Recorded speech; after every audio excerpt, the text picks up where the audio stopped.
What if I told you there was an epic that broke Raid Shadow Legends? Say ooh. He could clear any content in just one turn and did enough damage to clan boss solo that most endgame players cannot even achieve.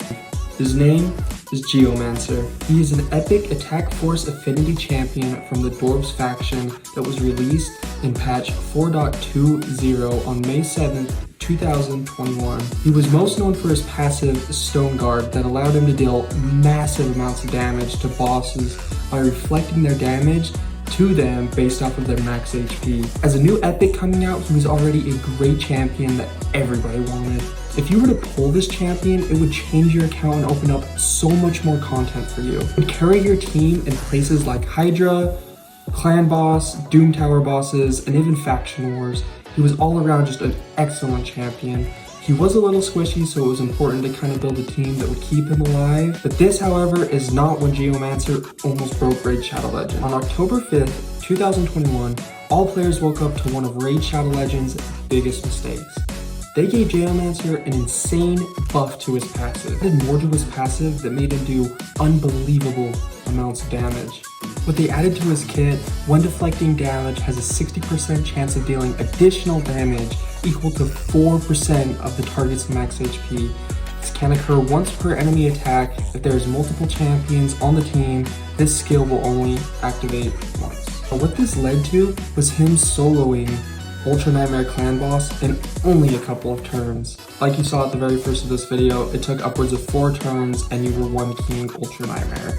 If you were lucky enough to have this, you could take down Clan Boss all by yourself, which was really big for anyone hitting Nightmare Clan Boss or Brutal Clan Boss.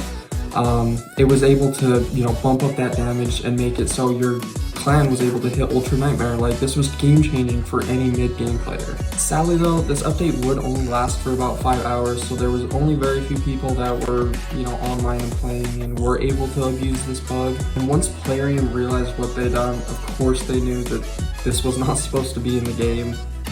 He was nerfed shortly after that massive buff, and people were very furious with this.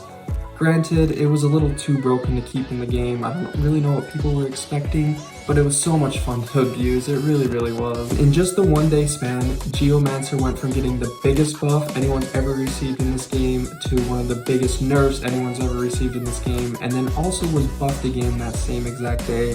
And that's where Geomancer sits today. He is still, of course, an absolutely amazing champion. If you have him, he opens up so much more content for you. I currently run him in my Nightmare Clan Boss team, Ultra Nightmare Clan Boss team. He's absolutely just such an awesome champion, so I hope you guys have him. I hope you guys have multiple copies of him, because you really can't have too many of Geomancer. To this day, Geomancer is still one of the best epics in the game, and he's one of the hardest hitting with his passive. He's still able to put up numbers like 21 million to 30 million on Ultra Nightmare Clan Boss and just a regular slow unkillable team. Let me know if you guys were around to ever abuse this glitch, or if you guys had as much fun as I did when this glitch came out. I know it was a really crazy time for Raid Shadow Legends, so it's kind of fun thinking back about that. Hope you guys did enjoy this video, and I had a lot of fun talking about Geomancer and how broken he used to be. He really did break Raid Shadow Legends at one time. If you guys liked the video, make sure you guys give me a like, let me know your opinions on Geomancer. I'll see you guys later. Peace out.